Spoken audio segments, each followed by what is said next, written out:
That's too bad. Yeah, yeah. Yeah. You would love her. I mean, she's just. Yeah, she's I was looking forward to inspiring. meeting her. That's too bad. Yeah. Well, maybe another time. Maybe someday we'll have an in-person reunion or something. Maybe. So are you gonna be asking questions? Yeah. Okay. I'll actually. It's 7 o'clock. Oh, guess what? That's our wonderful. Yeah.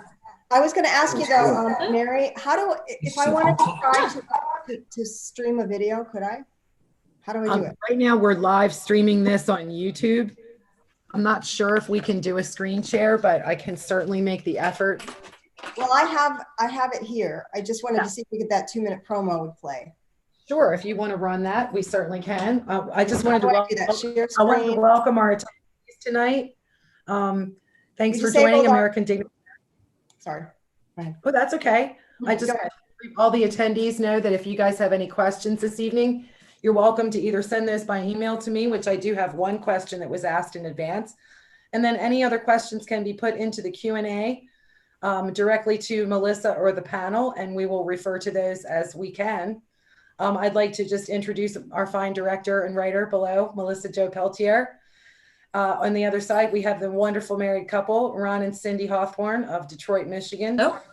And also Pastor Pat Kenke, author of the new book, MAGA Seduction. I'm gonna mute myself and put my camera down and let you all have a wonderful session. If you need me, I'm here. And we are live on YouTube. I have a question for you, Mary. How do I share screen? Well, I think that you have the ability, if I do this, then you can now. Okay, great. Make that happen. So about that. I want to share computer sound. Optimize screen for video clip. That's what I want to do. Melissa might want to. And then I guess I have to. Hi, I'm Melissa Peltier, and I was going to try to play something for you here, but apparently I don't know how to do it. So I will figure it out later. But we have a documentary. This is American Dignity PAC, and we formed specifically to make this documentary called The Game Is Up, Disillusioned Trump Voters Tell Their Stories. And it's basically about people. It's 5 people, and 2 of them are Cindy and Ron Hawthorne here, who voted for Trump. Well, Cindy didn't, but Ron did. And changed their mind. But it's not just that. It's really the whole story about why they voted for Trump, what incidents occurred to make them change their mind, and what was it like changing their mind. Because for everyone who has changed their mind, it wasn't all that easy for them to square that with the people who were still supporting him. So I am a liberal person, but I believe that you hear a lot of liberals saying, oh, everyone who voted for Trump was a racist. Well, of course they weren't. You know, people had a million reasons for voting for Trump. They had a lot, sometimes misunderstandings.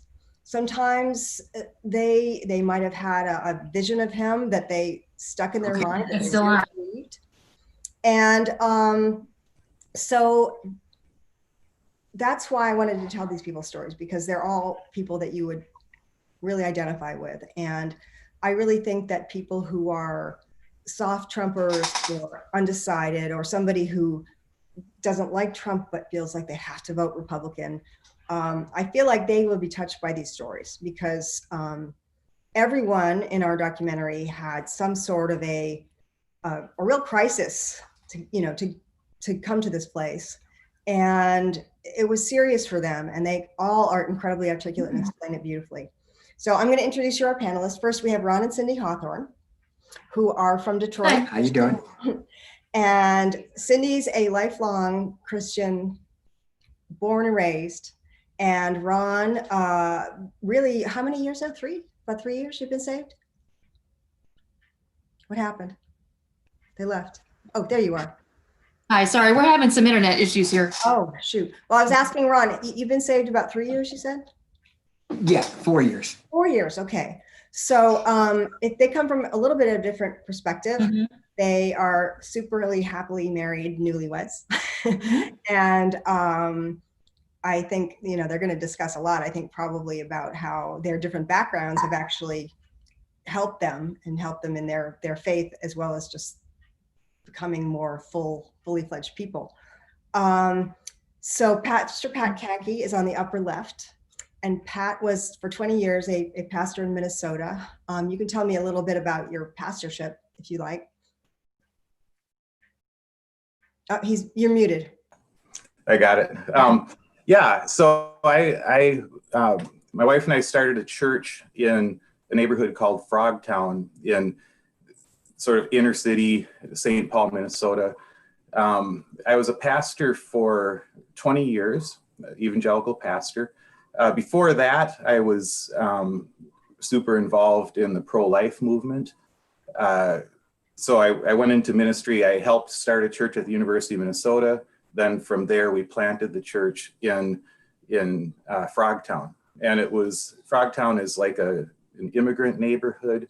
So we have a lot of Somalis in the neighborhood and a lot of Hmong, which is one thing that super offends me. Now, Donald Trump has been to Minnesota 3 times in the past month, and in each speech that he's given, he's tailored a message against refugees, not just immigrants, but against refugees. And we have a huge refugee population. So anyway, church was like sort of a mixed church in a lot of ways, politically mixed. I took no political positions while I was there. I was always a conservative Republican, but people probably wouldn't have known.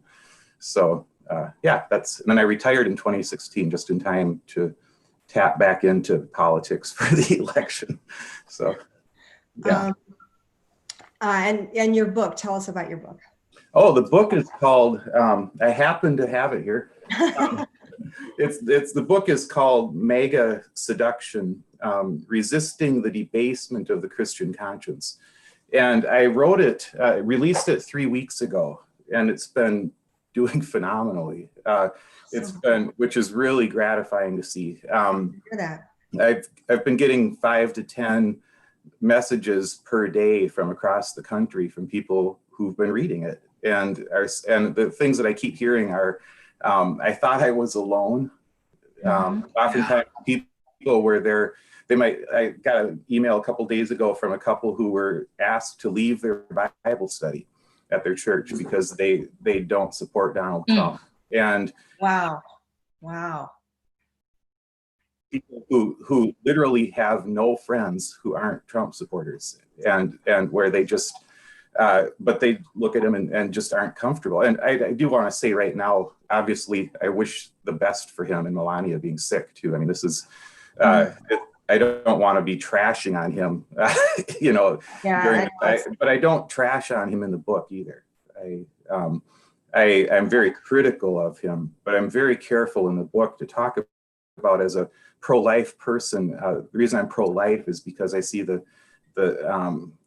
image of God in every human being, and so we dare not diminish the image of God in Donald Trump either, even in being angry with him about some decisions he's made. So that's sort of what the book is very much about, the things that I see that are issues with him, not so much his behavior, more the authoritarianism, disinformation, and the fact that he uses Christians to stay in power, which is what authoritarians do. They will find a base of support, usually among the religious faithful, and build up an enemy. And that's what he's doing, and we can't play along. I just got a question that I'll ask both of you. What would you suggest for helping our evangelical loved ones still trapped in Trumpism to escape? I can answer that, and it's a hard time doing it. One of the things when I confront people or have conversations with people who are staunch Trump supporters, they get their information from certain sources. And when I've asked, I says, well, why don't we compare information? Maybe you're getting some information that's not true. Maybe I'm getting some information that's not true. And they usually turn me down. They won't acknowledge it. And that seems to be a stumbling block. If we could get them to sit down and let's say, hey, what are you reading on the internet? What am I reading on the internet? Let's look at it. Let's use reason, logic, rational thinking. Let's see if we can get the best truth. Yeah. But that's been quite hard to do. I've actually confronted people on that and said, well, let me show you. No, I don't need to see it. And because then they have to acknowledge certain things are true, like Trump's racist kind of attitude, some of the things he's said and done, they won't even look at it. And sometimes that's a big barrier. I think it is. And, you know, to me, that's always a sign of a weak argument if you're not willing to look at the other side. Yeah. And it's interesting because last week we had Steve Hassan on, and he was a Mooney. And the way he's now a cult expert. He's for 40 years, he's been getting people out of cults and talking about mind control and different techniques. And he really sees in Trump a cult leader and cult leader. Yes.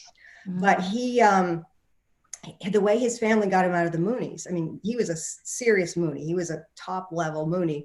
He was a really smart kid. They pulled him out of college, you know, and for some reason he just had that, he was a seeker, and, you know, seekers are usually good prey for cult leaders. And, but he says that the way they got him out was, first of all, he broke his leg. And so his sister arranged it that he was going to recuperate at his parents' home, which he hadn't seen them in years. You know, then they invited in a cult exit counselor, they call them now. And the guy said, you know, I just want to sit down and talk to you about what your beliefs and Moon and everything. And, you know, would you be willing to hear, I'd love to hear about your experience and what it means to you. And I'd like, maybe would you listen to me about some of the things I've learned about it? And because he was such a true believer, he's like, sure, I'll take anything on, you know? And it turns out that, you know, outside of the whole bubble, faced with these facts that were, I mean, his cognitive dissonance was off the charts because, you know, he's looking at these facts and looking at all these information that he'd never looked at before because they don't allow them to. You know, but he was still fighting it until suddenly he saw something he couldn't ignore, which was Moon had always told them that he loved Americans and, you know, America was the place he'd been sent. And then he saw a video of him speaking about how stupid Americans were. And the reason he was here is because Americans were so stupid. And Korea was the great country that was going to take over America. And when he saw that, he realized, wait, he's lied about that. And then everything kind of exploded because it was like, well, if he lied about that, what else did he lie about? Right, and that was sort of like his breaking point moment. And of course, it took a long time for him to process the whole thing. And I think that's why he became so interested in why people get into cults or out of cults. But that, you know, what you're talking about, Ron, you're talking about just offering somebody, you're not demanding them, you're not trying to argue with them. Right. You're just offering them information they might not have. And sorry about that. That was my. Okay. The same sound as mine. So. Yeah, that was my husband was calling me. I don't know why, he knows I'm on this panel right now. But anyway. If I could add to that, Sure. too, as far as, you know, how to help people who maybe feel stuck voting for Donald Trump, I think just one thing that can help us to understand that a lot of Christians vote for him out of guilt. And to clarify what I mean, they would feel guilty if they didn't. Right. Because a lot of Christians have spent their whole lives being told that you're responsible for everything you do has consequences, that God's going to judge you for this. And the fear that if I voted for anyone but Donald Trump, every baby that dies, their blood is on my hands because of abortion. And just one example, but I think if we can help people to understand, there are other things that you can do to help save those babies that are more powerful than who you vote for. For example, we know people personally who have probably saved more babies' lives through their on-the-ground local efforts to, you know, help pregnancy centers, help women in crisis, you know, get the information out where they can go if they have a crisis pregnancy. We have a friend who literally saved her adopted daughter's life by offering to adopt a baby and saved her from abortion. There are so many things that Christians can do if they're concerned about abortion, which many of us are. You can do other things. And if we can alleviate that guilt and say, look, if you don't vote for Donald Trump, it's not your fault those babies died. mothers, they were going to go somewhere to get the abortion regardless. Abortion's been here 47 years. Donald Trump wasn't going to make it go away anyway. To kind of alleviate that weight that they carry and say there are other things that you can do. Because I really think that guilt is a big. That's a huge guilt. That, I mean, my dad was Catholic and he was, extremely guilty about everything because he, came from old world. His father was Quebecois and his mother was Irish, and they were old world Catholics where, if the priest was mad at you, it was because you must have done something terrible. And and it was, and also my father's mother wanted him to be a priest and he did not want to be a priest, and that was, she guilted him for the rest of his life. But that's one of those old world things. Yeah. And that kind of guilt, like religious guilt, can really, it's a very real thing. It's not like minor, it's real, it's deep. Oh yeah, it's very deep. So I have a chapter in my book called Pro-Life and Anti-Trump. And it tracks really closely with a video that I made also. And the video is 70 minutes long. It's on YouTube. So, I kept wanting to shorten the video so more people would watch it. But it took me that long to get my thoughts together, to say what you just said in a couple minutes here. But but that chapter kind of deals with that tension. And because I was in the pro-life movement for a long time. In regards to the thing about helping somebody to get out of Trumpism, for myself, I would look at it as I would escalate a little bit, like the importance of it, because it can, whenever you're trying to convince somebody of something, it can feel like it's just so important. And I wrote a whole book. So obviously I care, and I feel like this was important enough for me to do that. But I also have to recognize that a huge number of people who are voting for Trump, especially from a Christian perspective, are not going to change their minds until they see him lose.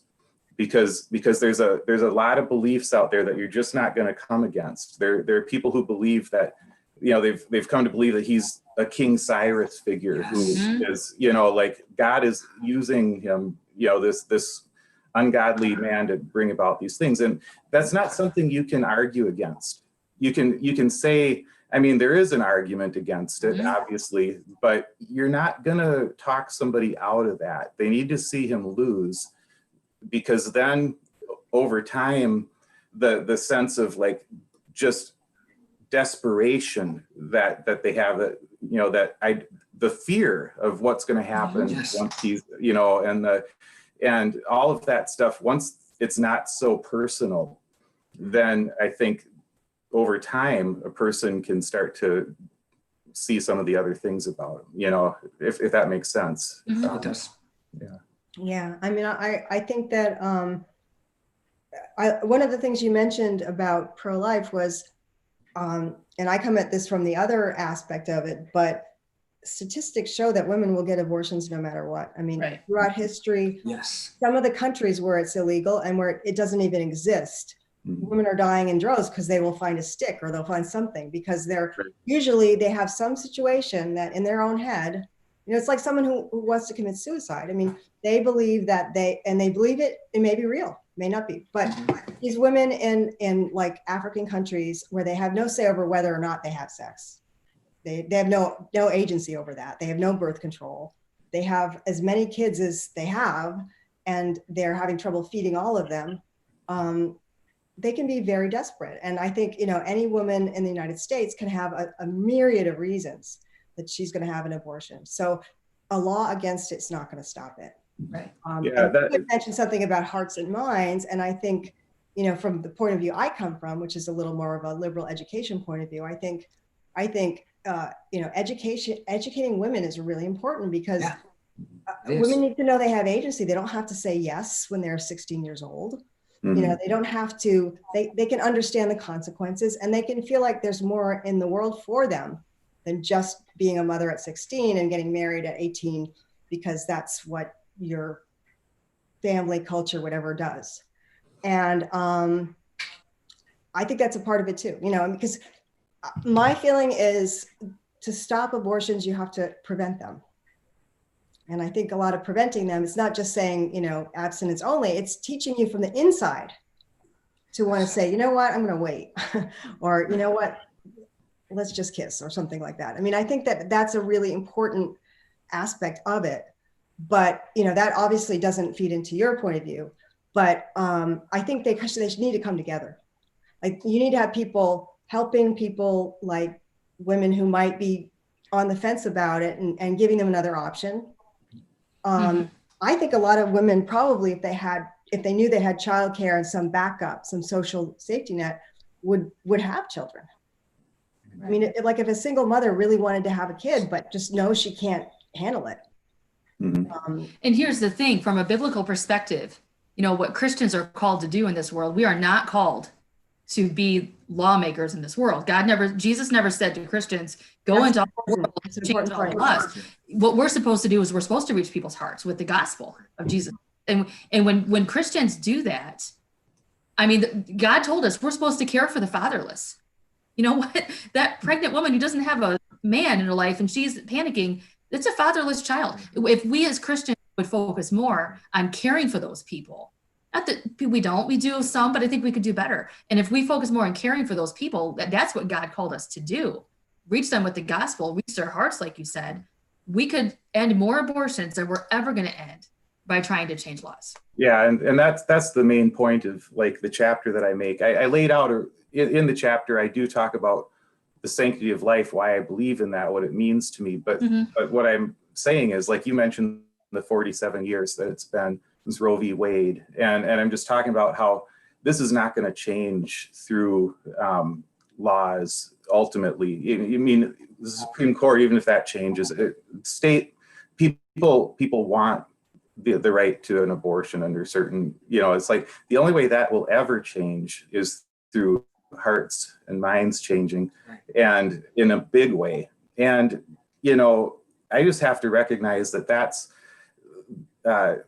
Donald Trump is not the type of guy to lead a movement that's going to change anybody's hearts or minds about anything. It's like by evangelicals buying into Donald Trump and supporting him, they've set they might have won like some Supreme Court justices, but they have lost 20 years at least of the hearts and minds of people. Absolutely. Exactly. And every one of you, Nathan Munson, who's also in our film, and Dr.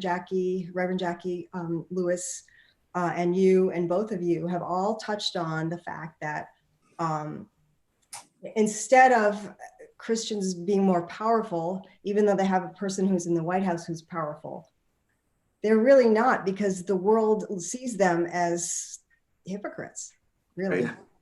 Yeah, we've lost our witness. I've got to let my dog out just a second. We've lost a lot more than we've gained. Yeah, and it's strange, as you just said, we've lost our witness. And one of the things, at my church, I hear our pastor say a lot, well, we got to protect our church's testimony, protect our church's testimony. And sometimes I just want to shout out, you've already blown it. Trump, don't you see it? I mean, I don't think they look at it. Why do you think they can't see it? I mean, the guilt you pointed out, but are there any other reasons you think? I think, fear, for number one, is fear. Fear changes how we see reality. I mean, and I may have said it in the film, at one point in my life, due to some abuse and neglect in my early stages of life, when I first met her, I was a very jealous man. Every time I got triggered. It was always fear and always fear. And I saw a different reality. And until God helped me work through that, it changed what I saw. I thought, nope, this is what happened. I seen this, and this, therefore there's the truth. Extreme fear can change your reality until you start to let go of those fears and realize, well, maybe that's not real. And I truly believe that's how petrified, conservative Christians are of liberals. And they're going to take our freedoms away. They're going to ruin our country. Marxism, and you start throwing that in there, and it really changes the reality. Not to mention too that they're very susceptible to, as being in a cult. Right. when you're in a cult, you're susceptible to conspiracy theories because the brain, you don't critically think. You don't use reason and logic to say, wait a minute, no, God, and you plug the Follow your Bible, leader. right, and you follow your leader. And the ability to use critical thinking is gone.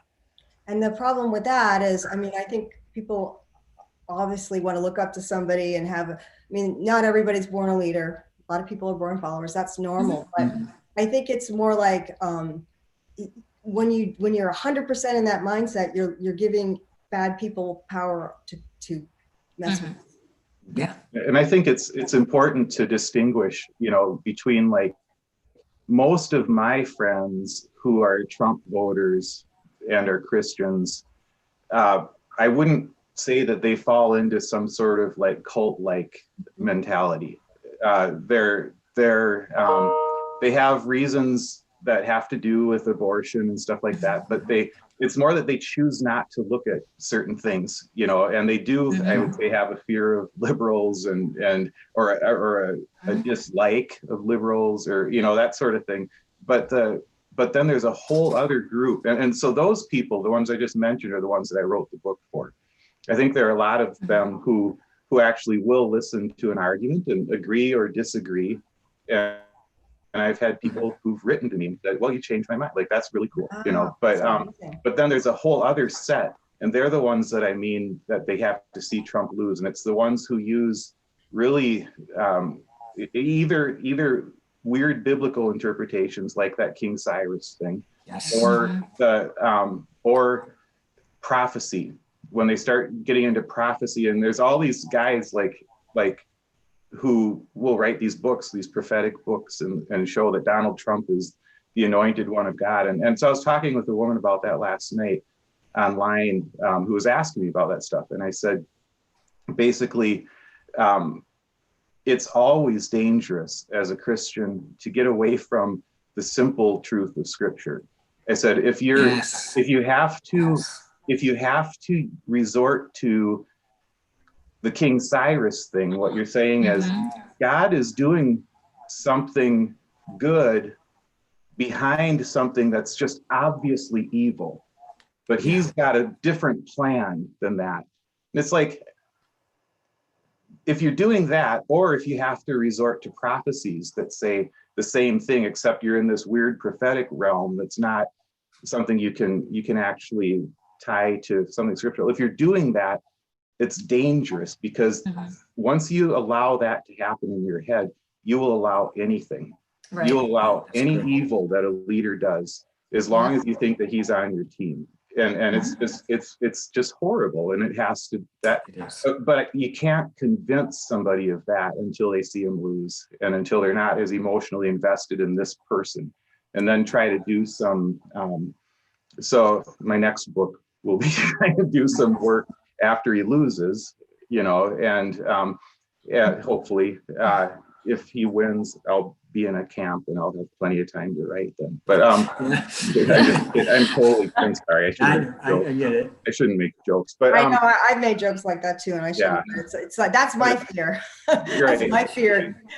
But I really do think that there's a lot of like the writing that I'm doing is a little bit more subversive. It's not about coming head on at here's this issue and let's argue about this issue.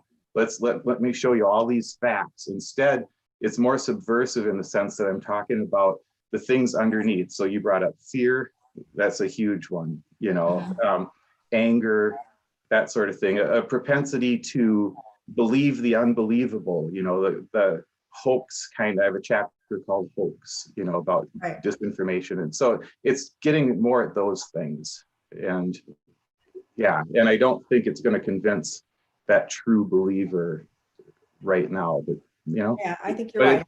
There's people who are going to be stuck in their point of view right now. And so don't convince me to vote for Donald Trump right now, but I think that's based on facts personally. But if I could add, one of the qualities that's very highly respected in Christian circles, and it can be good, is loyalty. Right. Loyalty is a quality, but any quality can be good or bad depending on how you apply it, right? And this concept of loyalty, you got to be loyal. We should be loyal to God. And that's where I think we have the problem is, like you said, people are so stuck in this where he can do anything and they're just not going to change their beliefs. It's because it's a sign that somewhere down deep, their loyalty is to a political perspective and their loyalty is not to God first. Right. Because if you're trying to follow God, no man can serve two masters. You're trying to follow Jesus. You're trying to follow the Republican Party. When they split ways, you got to pick a side. You can't keep following both. And if we're so clingy to Donald Trump to protect us and to save us from socialism and to stop the babies from dying and all that stuff, your loyalty is to the wrong thing. I think it's a heart issue of loyalty.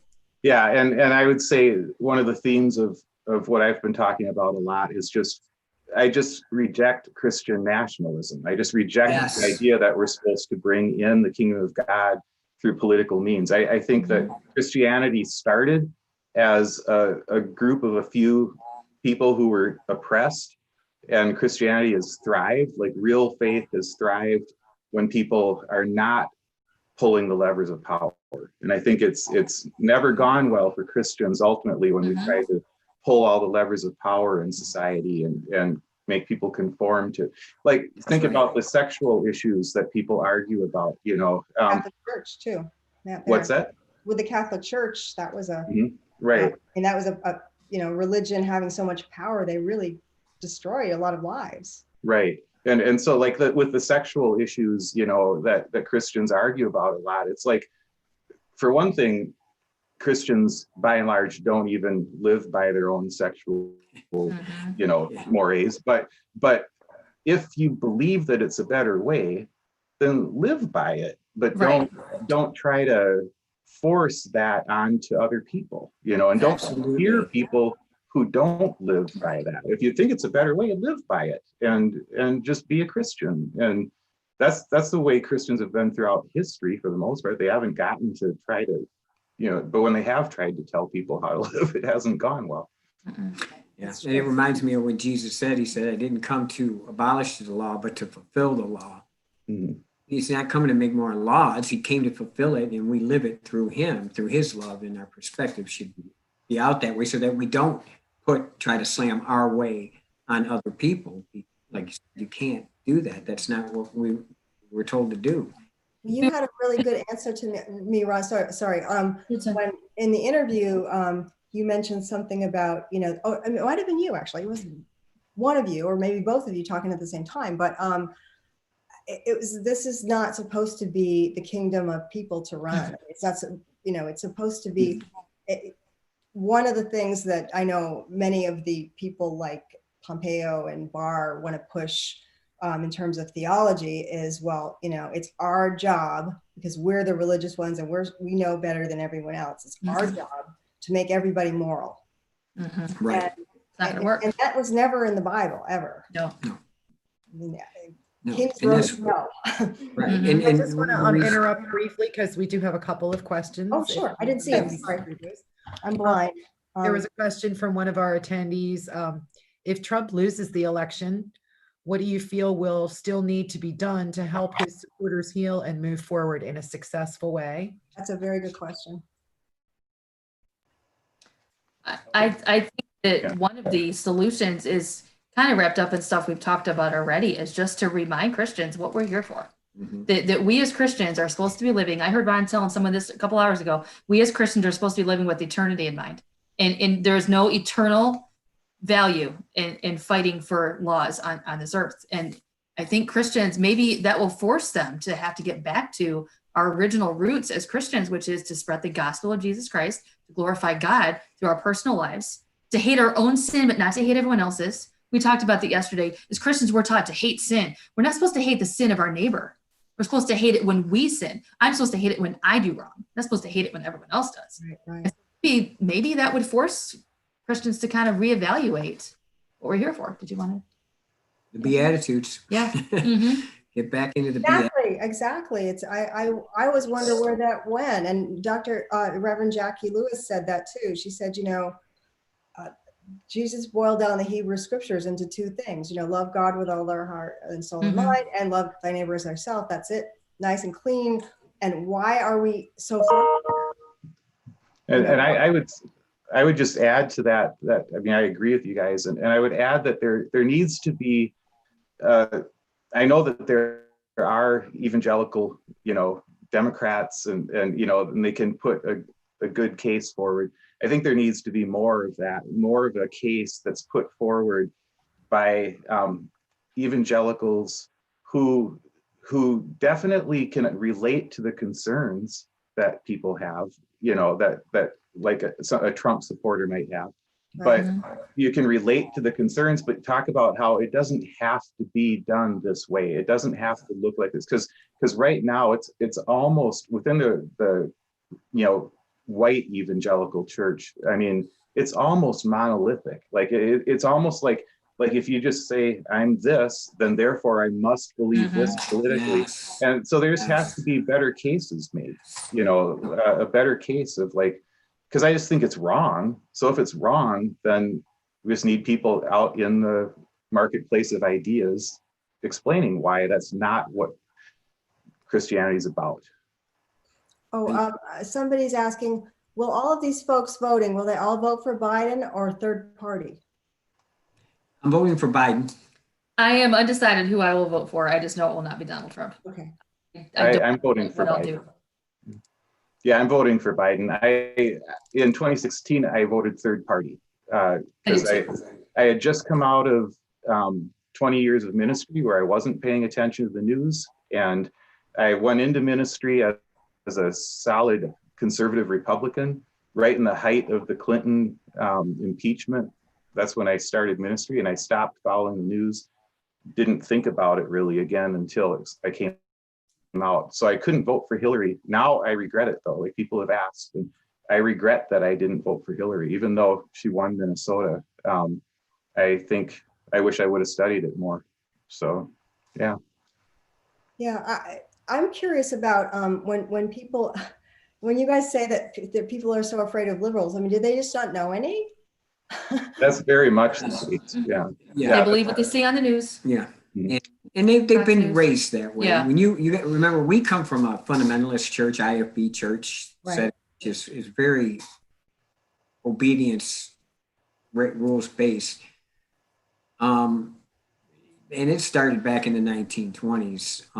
And that's why they get political, because the only way they feel they can hold on to any kind of integrity or power is through the political realm. And that's why it's like that. And it started with like the RSV Bible, and they thought they were changing the Bible. So what ended up happening with the IFB church is it got only inclusive, only them. And it's kind of culty, to be honest with you. I really want to know the truth where I'm from. But that's where that started. It's been like that. And when you grow up in that, and I've talked, and I can say this because I talk to people, and you're said, and abortion is drilled into you, and homosexual marriage is drilled into you your whole life. Mm-hmm. Like you just said earlier, sir, I can't remember your name again. What's your name? Melissa.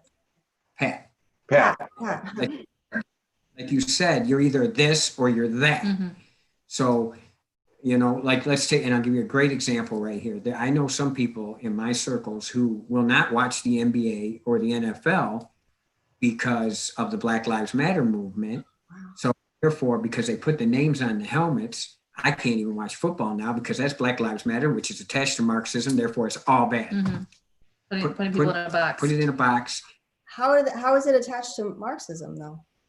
Well, Can they because explain Black Lives. Well, Black Lives Matter leadership has made some statements on their websites that they are sympathetic with those views, but the majority of people who are saying Black Lives Matter Right. aren't. They're just Right. saying Black Lives.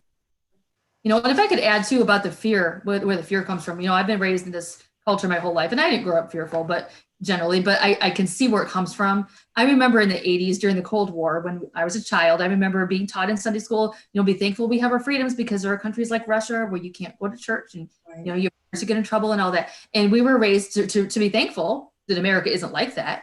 Right. Well, you fast forward to now, you have people who are raised that way now. They look at California and these churches are getting in trouble for having church.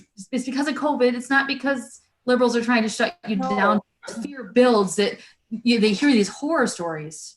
And now all liberals hate Christians and all liberals are trying to take our freedoms away. And it just becomes overblown. Yeah. instead of learning to say, okay, let's take a step back. Let's look, are they really taking our freedom away? You know, and my thing is too, freedom is found in Christ, not in the government. And if you are so tied to a political person who's against God, you are forced to follow him and you can't follow God, you're not free anyway. Freedom is spiritual. Freedom isn't political. Right. And it's no longer Christianity. Right.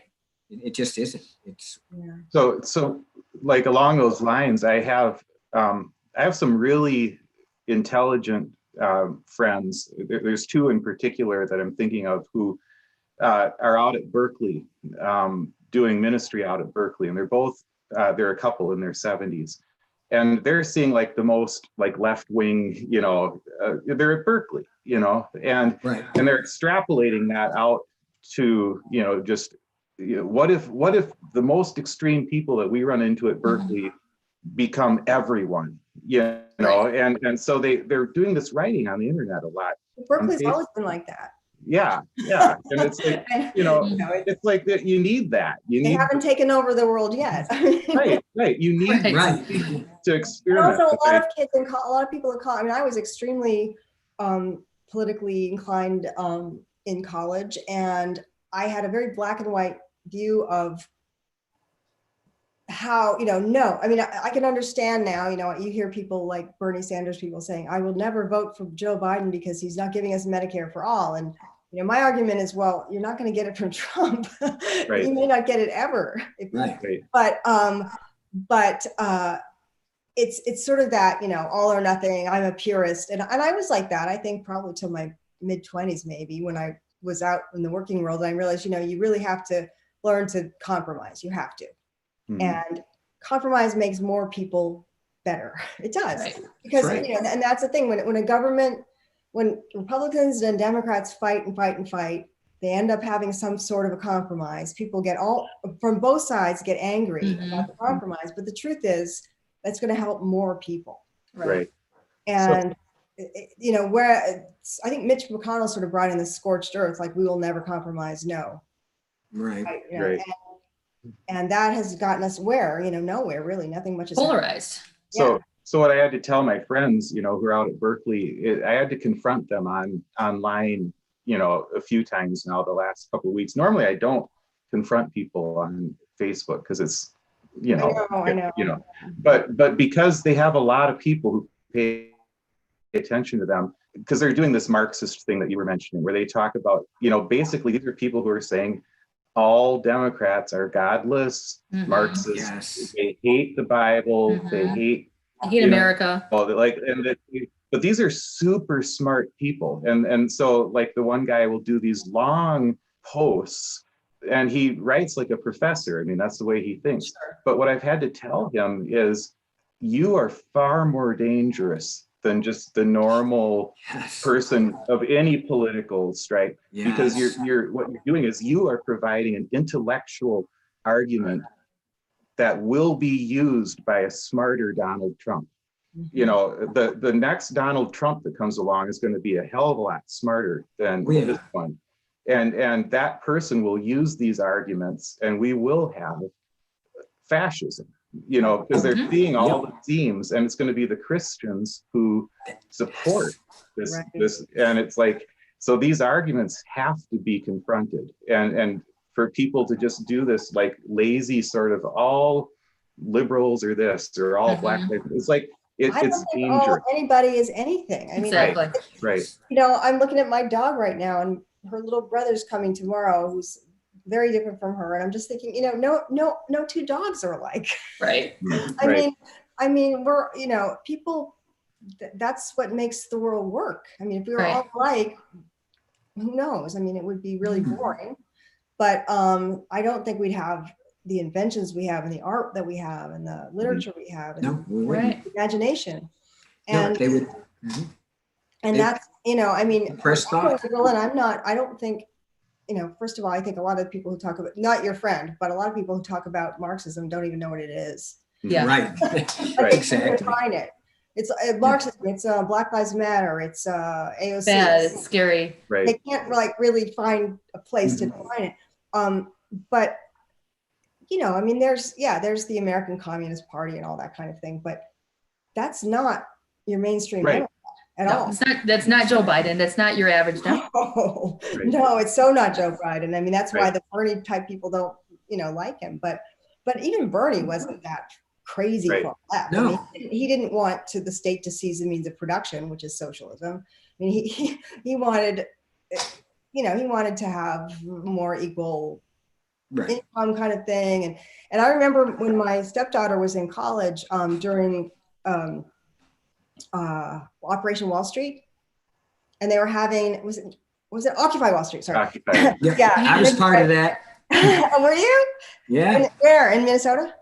I mean, sorry. No, in Detroit. In Detroit. Detroit. Wow. Yeah.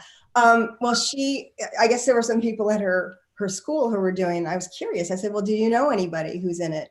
And because I knew a couple of people who were in the New York one, in and out of it. And she said, well, I heard that Occupy Wall Street wants us to only be able to make so much money. I'm like, True.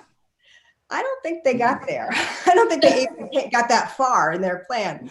But, it's America it's taken us a long time to get where we are. And there's a lot of course correcting to be done. But the extremes, I think right now that the extreme that we're closest to is fascism. Yes. And I don't think one of our subjects in our documentary, Bacha Goldberg, says, she says, even if people are for Donald Trump and they think the Trump party there should only be one party and it's the Trump party.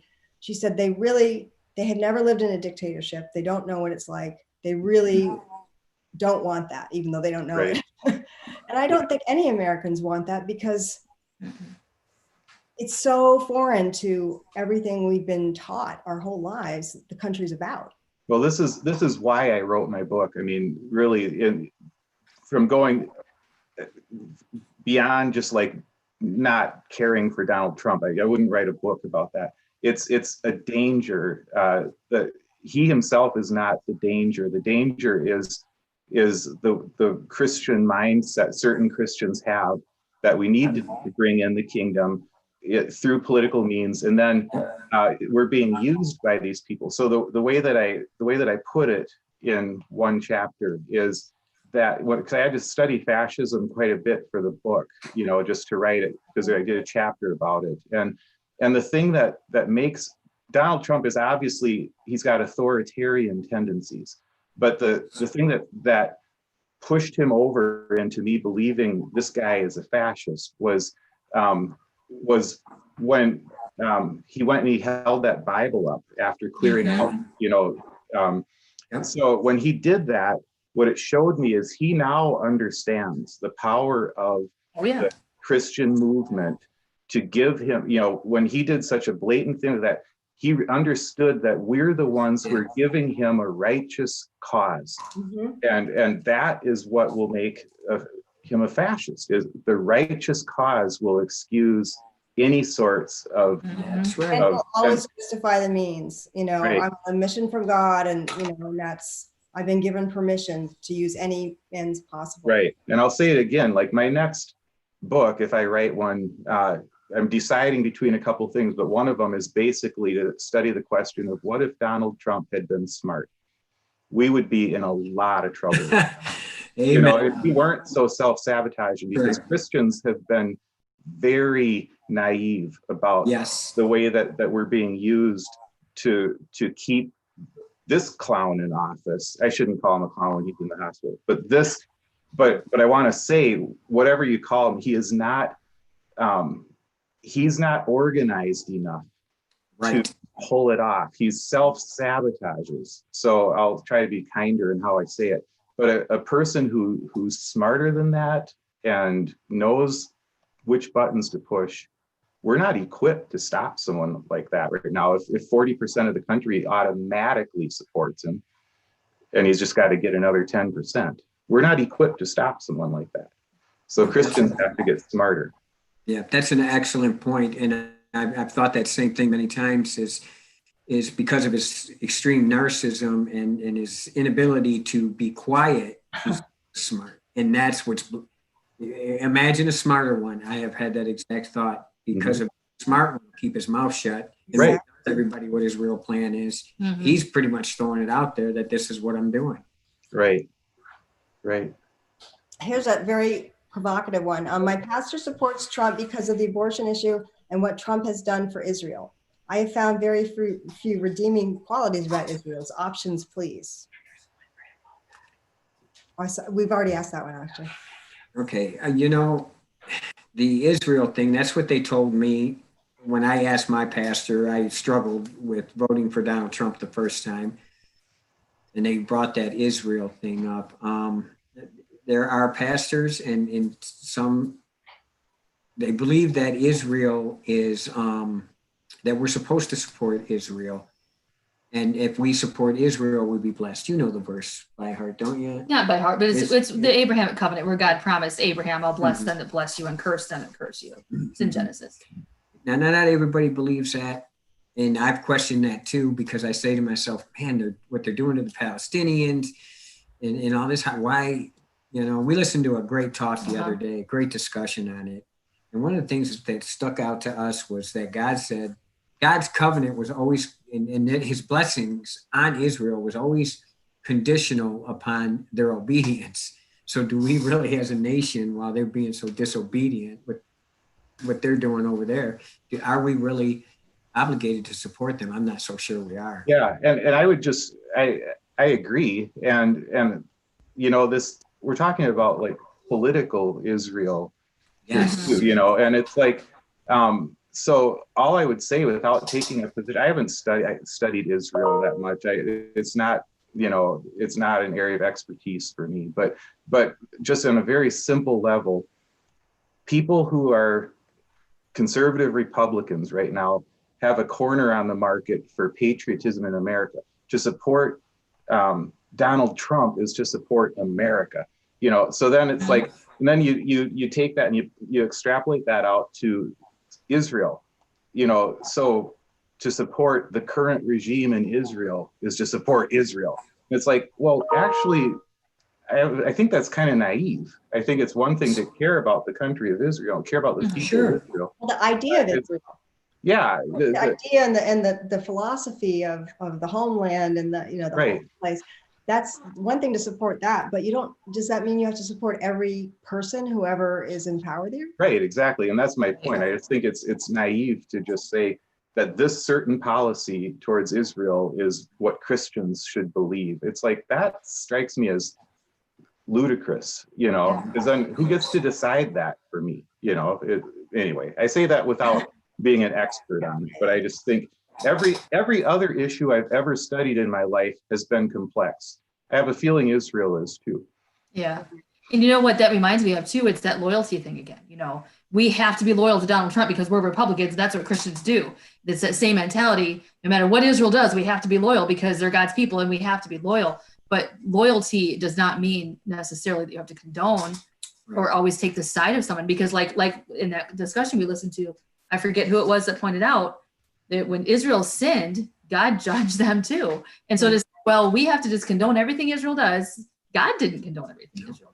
Right. God loves them. God is faithful Made to the them. And I covenant. believe that if you don't want to get into the book of Revelation, I believe God's going to bring them back. But it's not the place of America to make it happen. God will make that happen in his time. So I think in any country, we should be on their side when they're right.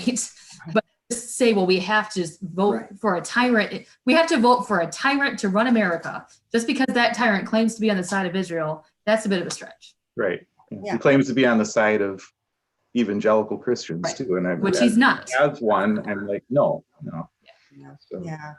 Well, we're getting toward the end here. Mary, do you think I can screen this? I can start it if you like. I just wanted to show you, I have a little promo that that you guys are in. It gives you a little flavor what the documentary is going to be like. Okay. It's just 2 minutes long. Here we are. Okay. Hey, When you're in the conservative media world like I was in, you are told to say every day that Donald Trump walks on water. yeah. I was told by my bosses to only say good things about Donald Trump. I told them. Most of our opinions about Donald Trump do not come from CNN or from MSNBC or from Fox. Most of our opinions about Donald Trump come from Donald Trump himself. People say, oh, I should get over it, I should move on, but it's like, how can you? I mean, they lied about liberals, lied about Democrats, lied about Trump. It's kind of hard to just move on.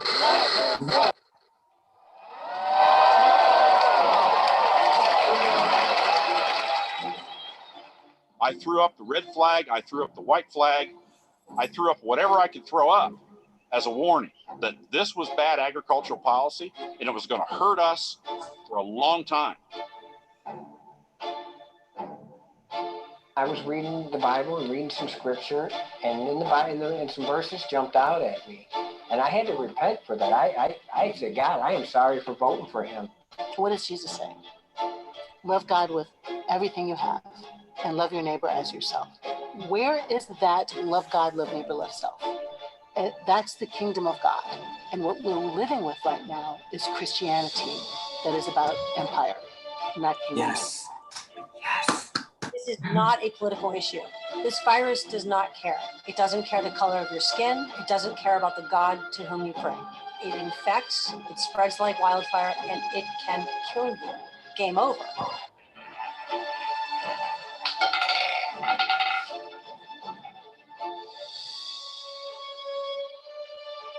Awesome. So yeah, so that's our opening title. It's not finished. We haven't got the actual graphics or everything on there, but That's excellent. It is excellent. I have a question for Pat. Mhm. Let me ask you a question. You know, throughout this 10-month, that I've been, that we've been on this journey, something tells me that a lot, like the people who have been, disillusioned with Trump and have had problems in their churches, I just feel like God he's scraping off that extra, he's separating the chaff from the wheat. He's pulling the people who really feel it spiritually. I don't know. I feel like something new may be coming, I mean, a church that's going to straighten itself out. Back to getting the politics out. God moving people and putting people in certain places and getting ready to make that happen. And that's why this is going on right now. I don't know. I'm hopeful of that. And what I don't view it as is separating the wheat from the chaff in terms of these people versus these people. But Right. the wheat from the chaff in terms of our own belief system. I think it's purifying our belief system and showing us the vacancy, the vacuousness of this Christian nationalism that we've just been handed and really doesn't serve him and doesn't serve the church well. So that's how I would say it's separating wheat from the chaff. Yeah, I agree. Yeah. More pure, getting those politics out of there. Absolutely. I think we have to wrap this up. I wish we could keep talking. I wish we had, you guys are just so great and really, please tell your friends liberals aren't all that scary. We do. Believe me, we do.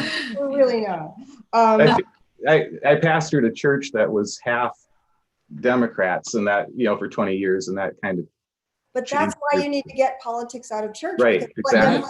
Go to a church where they hear the minister saying that they're evil. That's why I didn't allow politics. Yeah, exactly. Well, I still have my progressive roots. I have it in me. Right. It's still there. Bernie Sanders, That's right. You are a Bernie guy. Yeah, that's right. But just to say that we really need some money for this documentary. We need money to continue to buy our clips, our licensing clips, because even as we finish it and put the finishing touches on it, we still have to spend money for news footage and things like that. That's the kind of thing that you can't really get free. We've gotten a lot of things free, but that's beyond us. It's fixed prices. So anyone who's watching who can help out, our Act Blue link is, where is it, Mary? It's our Act Blue link is on our website as well as on the invitation and our link to the registration for the website. For the webinar. And we're going to have another webinar next week. Do you want to tell us about it, Mary? Yes, next week we will have Dr. Dina Grayson, one of our fabulous stars, Bacha Goldberg, and additionally Dr. Jen Murcia, which will be speaking to the story of COVID and the rhetoric of Trump, which seems rather ironic today. Yeah, it's going to be a different world next week, I think. So we encourage it's changed so fast, Can I just say really quickly, I know it sounds like a plug, but my book is free this weekend. Oh, wow. So yeah, I put it on Kindle for free through Sunday. So it's the chance for people. Show to us the check it out. title again. Show us the book cover. Oh again. yeah, it's called Mega Seduction: Resisting the Debasement of the Christian Conscience by Patrick Conkey. And but the Kindle version is free through Sunday. So that's why I just thought I'd let you know that. Yeah. That's wonderful. Well, Yeah. that's great. That's great. Well, thank you guys so much. So great to see you all again. And even though I've never been in a room with you in person, I feel like Thank you all very Yeah, much. thank And you. thanks everyone for attending. Thank Nice you. meeting everybody. You guys have a great night. Good night. Talk to you soon. Bye. Run, Cindy.